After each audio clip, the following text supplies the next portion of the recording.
રાણાવાવ પંથકના ઠોયાણા ગામે આંગણવાડી જર્જરિત હાલતમાં જોવા મળે છે, જે અંગે અનેક રજૂઆતો કરવા છતાં કોઈ કાર્યવાહી ન થતા ગામના આગેવાનોએ સરકારી અધિકારીઓ પર ગંભીર આક્ષેપો કર્યા છે। રાણાવાવ તાલુકાના ઠોયાણા ગામે આંગણવાડી જર્જરિત હાલતમાં છે।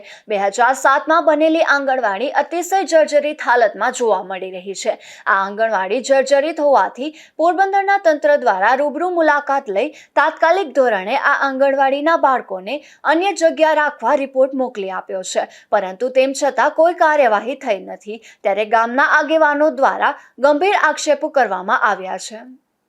રામભાઈ છે, હું ઠોયાણા ગામનો ઉપસરપંચ છું।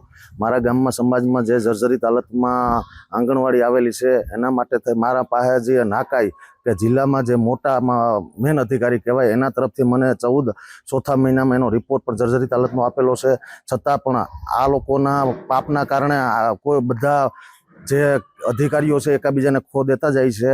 એટલે કાલે સવારે અહીં કાંઈ પણ જર્જરિત હાલતમાં છે, નાના નાના બાળકો ભણે અને જો કાંઈ પણ બાળકોને થાય કે કંઈ ઈજા થાય તો એની જવાબદારી કોણ લે?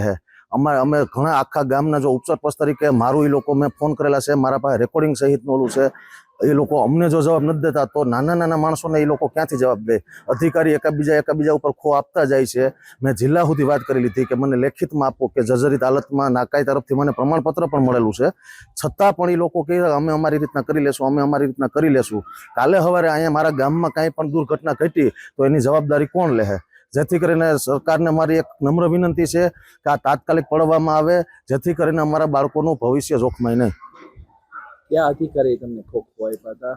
મેં તાલુકા લેવલમાં જાણ કરી દીધી હતી, જિલ્લામાં ઢાણીબેન કરીને કોક છે એની હારે પણ વાત કરી લીધી કે અમે અમારી રીતના જોઈ લેવું। આજે એને 10 દિવસ થઈ ગયા તો એ લોકોનો કાંઈ જવાબ આવતો નથી। રાજ્યમાં જો કોઈ મોટી દુર્ઘટના ઘટે ત્યારે તાબડતોડ અધિકારીઓ કામગીરી કરવા માટે દોડી જાય છે અને દરેક જિલ્લામાં ચકાસણી પણ શરૂ થઈ જાય છે, પરંતુ આવી બેદરકારી હોવા છતાં અકસ્માત પહેલા કોઈ પગલાં લેવામાં આવતા નથી। નાગેશ પરમાર, ગુજરાત ન્યૂઝ, કુતિયાણા।